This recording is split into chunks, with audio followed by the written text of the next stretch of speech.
El nuevo ídolo. En otros lugares hay aún pueblos y rebaños, pero no en nuestros países, hermanos, donde lo que hay son más bien estados. ¿Qué es, pues, el estado? Escuchadme, que voy a hablaros de algo que mata a los pueblos.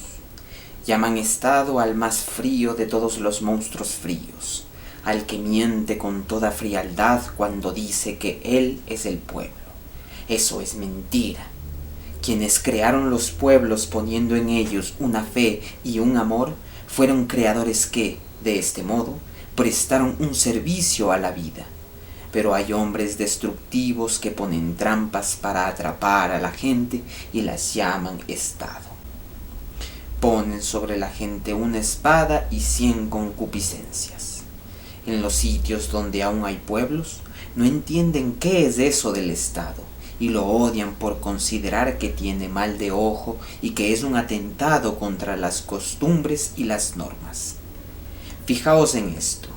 Cada pueblo tiene su propio lenguaje para hablar del bien y del mal, que el vecino no entiende.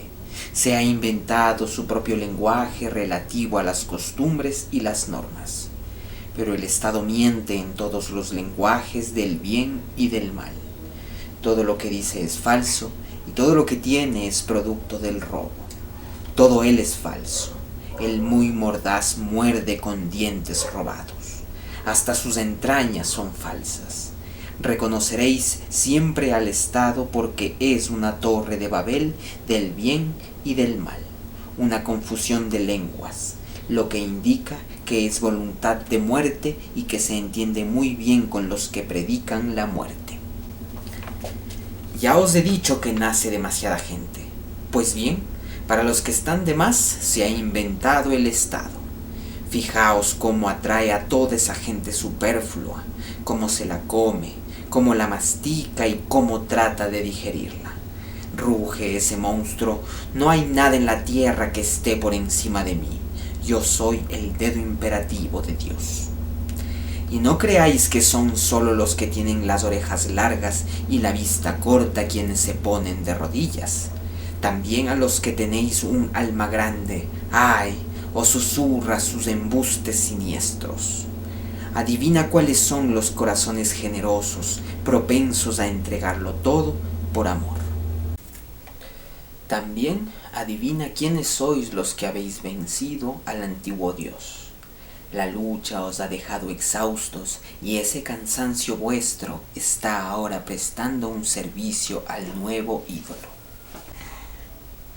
Este nuevo ídolo trata de rodearse de héroes y de hombres honrados. A ese frío monstruo le encanta calentarse al sol de las buenas conciencias. Está dispuesto a dároslo todo con tal de que le adoréis. De este modo, compra el brillo de vuestra virtud y la mirada orgullosa de vuestros ojos. Trata de valerse de vosotros como cebos para pescar a toda esa gente que está de más. Para ello, ha ideado un artefacto diabólico, una especie de caballo de Troya mortal al que ha enjaezado magníficamente con honores propios de un dios. Ha inventado una masacre que quiere hacer pasar por vida y que presta un gran servicio a los que predican la muerte. Llamo estado al lugar en donde envenenan a todos, sean buenos o malos, donde todos, buenos y malos, se pierden, donde se llama la vida al lento suicidio de todos. Fijaos en toda esa gente que está de más. Roban las obras de los inventores y los tesoros de los sabios, y a ese robo le llaman cultura. Todo les parece enfermedad y achaque. Fijaos en esa gente que está de más. Amontonan riquezas y de este modo se empobrecen. Quieren poder y por encima de todo ansían esa palanca del poder que es el dinero. Ellos, que son unos insolventes, mirad cómo trepan esos ágiles monos. Trepan atropellándose entre sí y de este modo se hunden en el fango y en las profundidades. Todos tratan de alcanzar el trono. Su locura consiste en creer que la felicidad se asienta en el trono, aunque muchas veces es fango lo que hay en el trono. Y muchas veces el trono se asienta en el fango. Todos esos locos me parecen unos monos trepadores y fanáticos. Su ídolo, ese monstruo frío, huele mal y lo mismo les pasa a todos los que le rinden culto. Hermanos, ¿es que vais a asfixiaros con el aliento que despiden sus hocicos y sus concupiscencias? Mejor sería que rompierais los cristales y que saltarais por la ventana hacia el aire libre. Apartaos de ese mal olor. Escapad de la idolatría de toda esa gente que está de más. La tierra sigue a disposición de las almas grandes. Aún hay muchos asientos para los que están solos, aislados o en pareja, en los que sopla la brisa perfumada de mares silenciosos. Aún hay una vida libre a disposición de las almas grandes. Quien posee poco no corre el peligro de que le posean a él. Alabada sea esa pobreza sencilla. Donde acaba el Estado, empieza el hombre, que no está de más. La canción de quien es necesario, la melodía única e insustituible. Mirad, hermanos, allí donde acaba el Estado. ¿Es que no veis el arco iris y los puentes tendidos hacia el superhombre?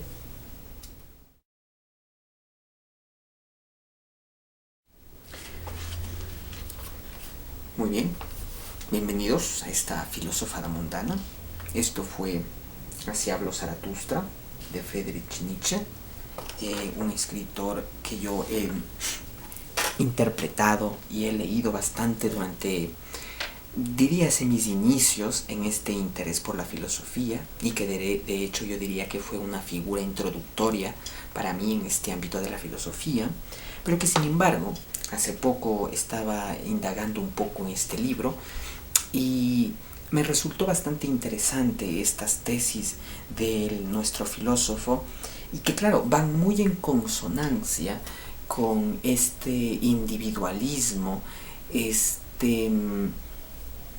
esta deificación de la voluntad del poder particular en cada sujeto, en sujetos admirables, en sujetos que vendrían a ser superiores frente a todo el común, frente a todo el rebaño, seres que vendrían a tener una autoconciencia de su voluntad, y todas estas cuestiones, ya digo, bastante individualistas, ¿no? Que regresan constantemente sobre la figura particular del individuo. Me parece que la filosofía de Nietzsche, al versar tan estrictamente sobre ese tipo de campo, al hablar de la figura del Estado como una entidad del poder público, en efecto, se nota esa tendenciosidad bastante crítica, bastante despreciable con respecto a esta figura del Estado. Y precisamente por esto es que he leído todo el texto, porque me parece que en su integridad se puede ver estas críticas que realiza Nietzsche precisamente hacia el tema del Estado, y me interesaría tal vez intentar una crítica o una confrontación con determinadas ideas centrales que están arrojadas en determinados puntos claves del texto, pero que sin embargo, vuelvo y repito, para que tengan sentido tiene que saberse la integridad del texto, y por eso me pareció conveniente leerlo al principio. Además, no es tampoco un texto muy largo ni nada, pero me parece importante. Entonces, vamos a revisar algunas frases específicas de este texto, y en base al comentario que hagamos de estas líneas, vamos a establecer una cierta posición crítica con respecto a esta posición de Nietzsche con respecto al Estado. Así que muy bien, comenzamos. Tenemos la primera línea, ¿no? Tenemos: pero el Estado miente en todos los lenguajes del bien y del mal. Todo lo que dice es falso, y todo lo que tiene es producto del robo. Todo él es falso, El muy mordaz muerde con dientes robados, segunda alusión al robo. Es interesante analizar esta postura con la cual se le critica al Estado, asumiendo que sus propiedades en gran medida vendrían a ser un robo, un hurto. Y claro, esto es muy interesante analizarlo porque va muy en consonancia con estas tesis liberales, libertarias, en las cuales se plantearía que la propiedad pública es de hecho una forma de robo, de usurpación de la propiedad privada, porque en última instancia toda propiedad vendría a referir estrictamente a un individuo en concreto, y al momento en el que establecemos una propiedad pública que pertenezca al Estado es que se está operando entonces una usurpación o un robo con respecto a la propiedad de unos individuos particulares que a través de la figura de la expropiación vendrían a ser precisamente extirpados, vendrían a ser desposeídos con respecto a sus propiedades individuales, que pasarían a ser públicas. Bueno, es muy interesante esta afirmación, igualmente lo mismo de que el Estado es falsedad, en sí mismo el Estado es una falsedad, que también nuevamente va en consonancia con este tema de que la vida política en gran medida es una vida completamente hipócrita, una vida que simplemente se dedicaría a succionar las riquezas de un pueblo y estrictamente darles riquezas a una pequeña élite que vendría a ser esta élite política. Y claro, es muy interesante ver cómo Nietzsche, en la medida en que, claro, su filosofía va muy en consonancia con un empeño individual particular y que vaya este empeño dirigido voluntariamente a la construcción del superhombre, me parece que, claro, es una tesis que se contrapone en gran medida a estos temas nacionalistas, patrióticos, en los cuales en gran medida habría una coacción del Estado como estructura institucional, en la cual gran parte de sus miembros a lo que se dedican es a la subordinación de los ciudadanos. Entonces en gran medida vendría a entenderse al Estado como esta figura coactiva con respecto a la voluntad particular de los individuos. Y en ese sentido, en efecto, el Estado vendría a ofrecerse muchas veces como una resistencia con respecto a estos intereses, estas voluntades particulares ciudadanas, que una vez reunidas en el Estado tendrían que obligatoriamente apoyar los intereses del Estado, los intereses públicos, y algo que vendría, ya digo, a ser completamente errado para Nietzsche, porque otra cuestión que también nuevamente creo que podemos rastrear hasta nuestros días, en la que se afirma, ¿no? Llaman Estado al más frío de todos los monstruos fríos, al que miente con toda frialdad cuando dice que él es el pueblo. Bueno, esta tesis de que el Estado no es el pueblo, en efecto, es una tesis que se mantiene a día de hoy, por ejemplo, con aquellos que son críticos con regímenes socialistas o comunistas, porque evidentemente plantean, los socialistas se atribuyen la voluntad del pueblo. Ellos se consideran los actores de la voluntad del pueblo.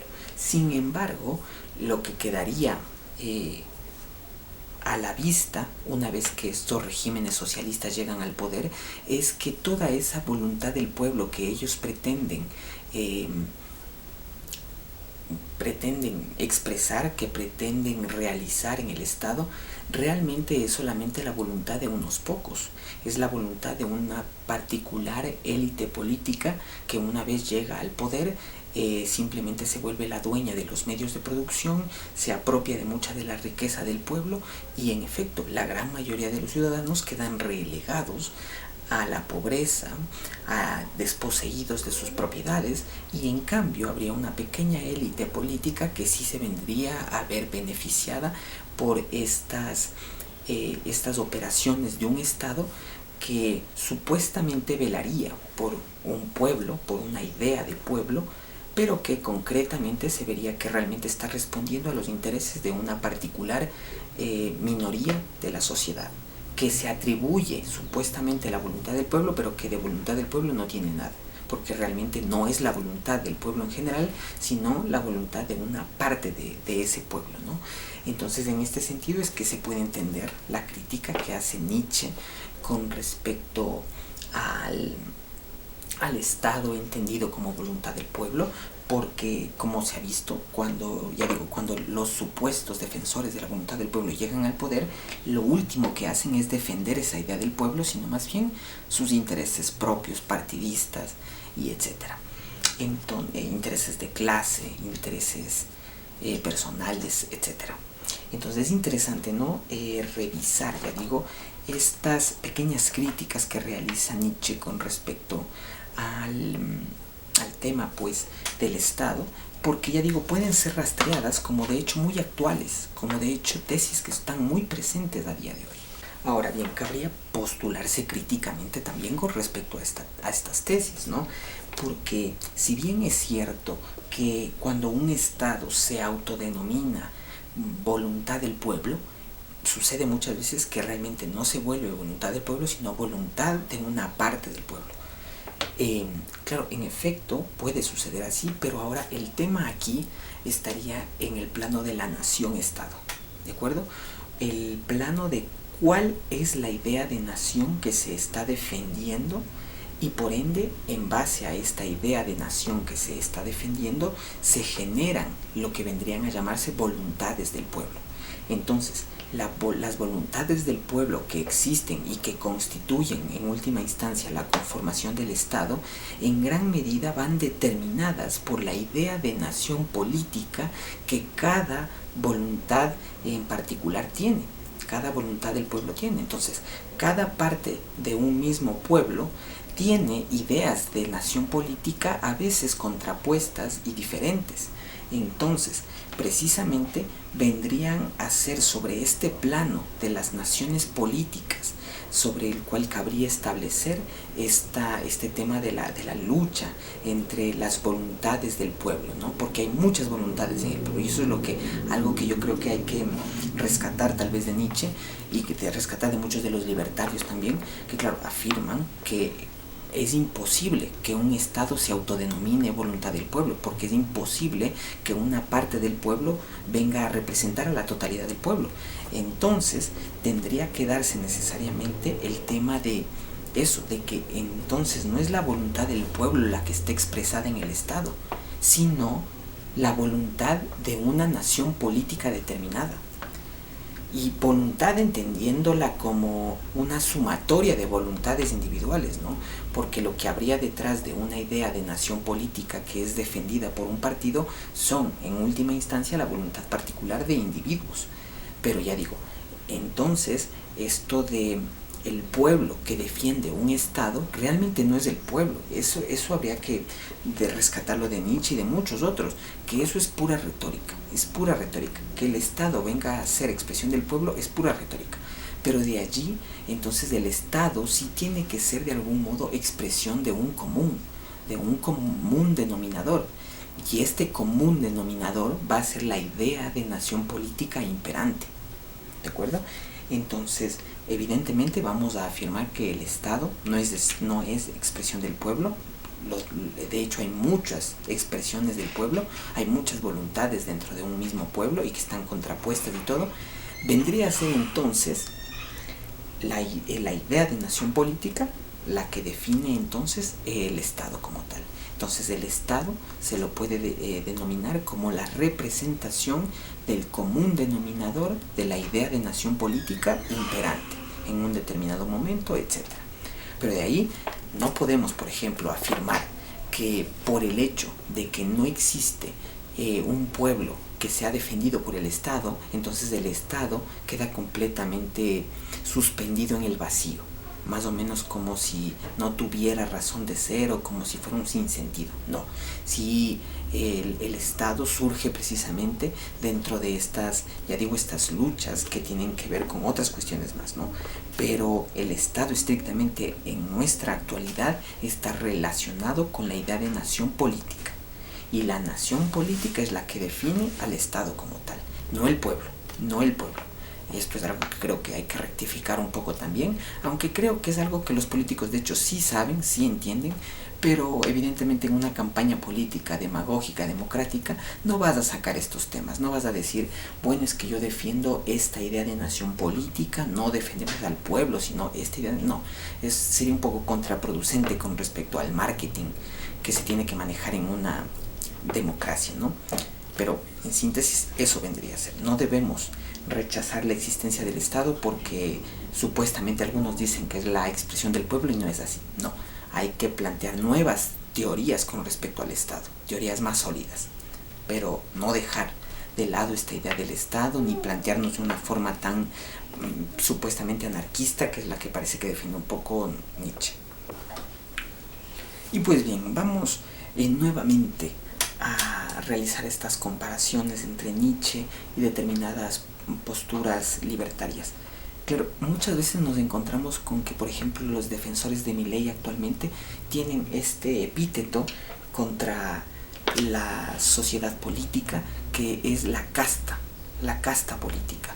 Que claro, es un epíteto porque precisamente está haciendo alusión a una supuesta élite, que es una élite de privilegiados, de seleccionados por Dios para dirigir el mundo, y claro, vendrían a ser una casta y que hay que derrocarla para que entonces sea la voluntad de los individuos la que impere. Y ojo, también por el tema de que muchos de estos políticos simplemente son parásitos. Ojo con este tema, la casta política es un parásito. Es un parásito porque simplemente succiona la riqueza de los individuos, la riqueza de los leones de la sociedad, la succiona a través de impuestos y precisamente así es que se enriquece, usurpando, extirpando de otros sus riquezas. Y entonces vendrían a ser parásitos, ¿no? Vendrían a ser gente que estaría un poco de más, porque evidentemente un parásito es algo que está de más, ¿no? Y que encima más succiona, a los que tienen por esfuerzo propio, les quita su riqueza. Entonces es gente parasitaria. Bien, véase la siguiente frase de Nietzsche. Ya os he dicho que nace demasiada gente. Ojo con eso, ojo con esta tesis tan misantrópica, ¿no? Nace demasiada gente, coño. Claro, al parecer, como hay mucha gente implica mucho rebaño. Entonces debería dejar de nacer tanta gente para que haya más posibilidad de que existan más seguidores del superhombre, posibilidades del superhombre. Pues bien, para los que están de más, se ha inventado el Estado. Ojo, para los que están de más, se ha inventado el Estado. Y viene a ser interesante tal vez recordar esto de que para los que están de más se ha inventado el Estado, por ejemplo, con estas pancartas y estas publicidades que realizaba el Tercer Reich, Hitler, con respecto a los enfermos genéticamente, que nacieron con alguna malformación y etcétera, y en las cuales eran pancartas en las cuales se decía, honorable alemán, date cuenta de que todos tus impuestos, tus tributos, tus riquezas están siendo gastadas en enfermos que no aportan nada a la sociedad ni nada. ¿Te parece que ese es un buen gasto y todo eso? Todo con respecto a este tema de la eugenesia, de la selectividad a la hora de nacimientos, para promover una mejor genética y todo esto, un mejoramiento genético de la sociedad.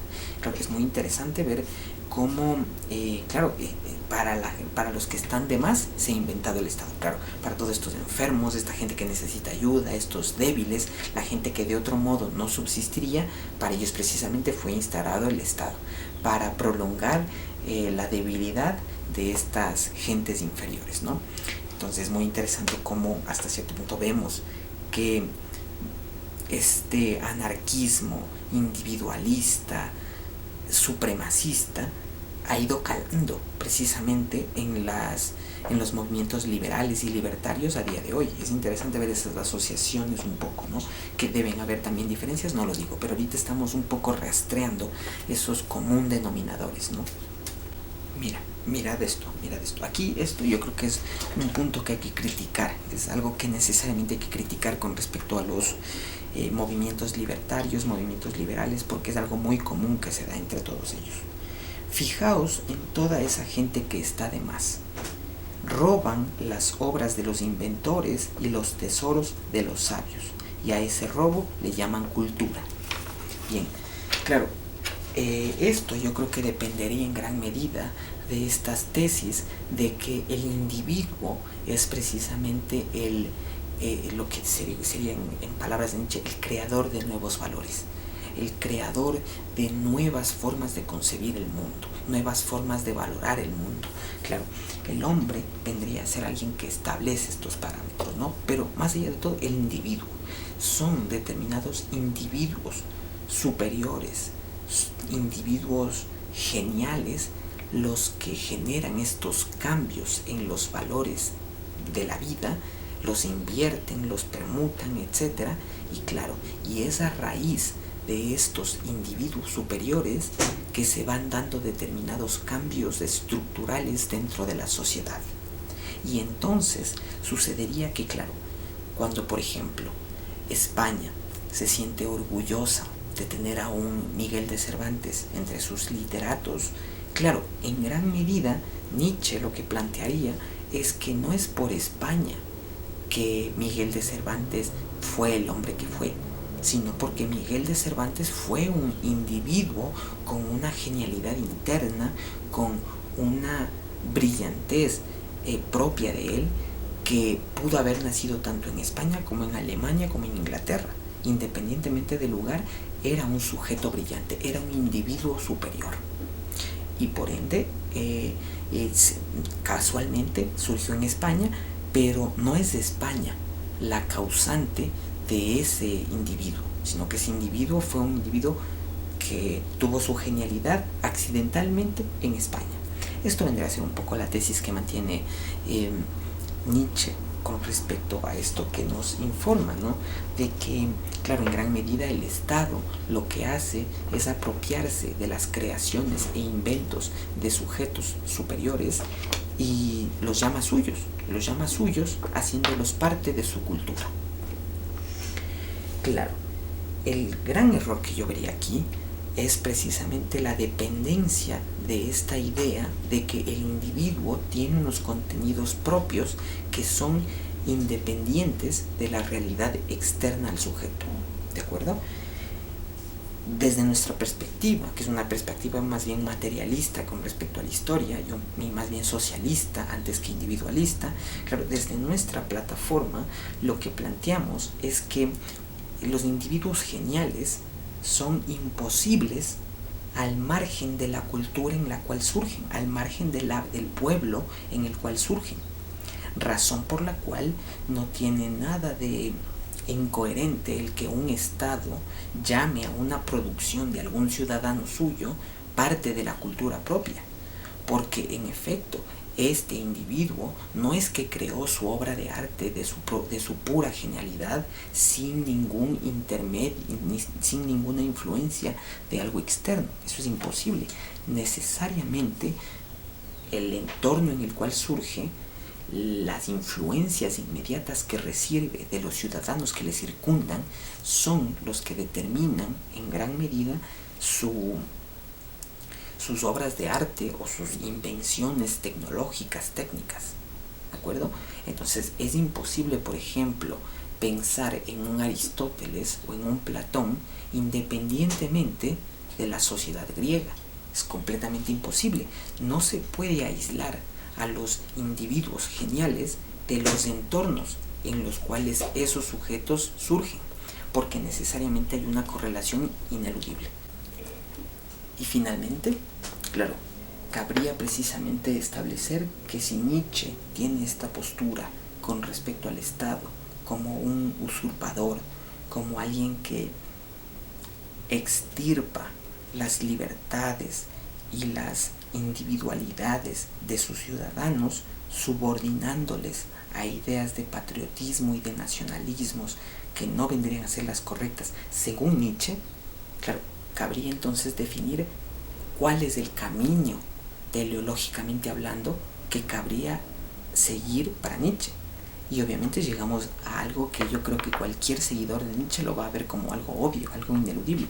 Si para Nietzsche es incorrecto que el hombre sea y los individuos sean obligados por el Estado a ser nacionalistas o a ser patriotas, entonces, ¿cuál es el fin hacia el cual debe aspirar el hombre en su individualidad, independientemente del Estado, independientemente de lo que el Estado le susurre, le obligue a hacer? Claro, ¿cuál es el fin al cual debe aspirar propiamente el hombre? Donde acabe el Estado, empieza el hombre que no está de más, la canción de quien es necesario, la melodía única e insustituible. Mirad, hermanos, allí donde acabe el Estado. ¿Es que no veis el arco iris y los puentes tendidos hacia el superhombre? Ahí lo tenemos. Tenemos en efecto que desde un plano teleológico, el camino correcto para Nietzsche es la persecución del superhombre, el sacrificio para llegar a crear ese superhombre. Y entonces no es debido ni el nacionalismo ni el patriotismo, porque ambos reducen a los individuos a meras partículas dentro de una mega estructura que vendría a ser el Estado. Entonces, esa extirpación de la individualidad en el Estado es algo nocivo para Nietzsche. Y en cambio, lo que hay que hacer es construir al superhombre. Y bueno, eso ha sido todo. Les agradezco mucho por haberse quedado hasta aquí. Si te agradó el video, te agradezco mucho si te suscribes y le das un pulgar arriba. Y nada, si te interesa tal vez que discutamos un poco de libros y de estos temas literarios, filosóficos, en la parte de abajo, en mi canal de YouTube vas a encontrar un link a Discord para que nos unamos en grupo y ahí podemos realizar comunidad para hacer filosofía y literatura en conjunto, ¿no? Entre todos. Porque precisamente, como se habrán dado cuenta, yo soy muy crítico con respecto al individualismo. Entonces, por eso ya digo, yo promuevo la comunidad, promuevo el intercambio social y nada.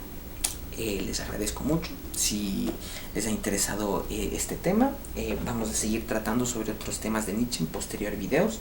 Y nada, si tienen tal vez alguna recomendación de algún tema que les interesaría que trate, les agradezco mucho. Y eso ha sido todo. Filosofada mundana.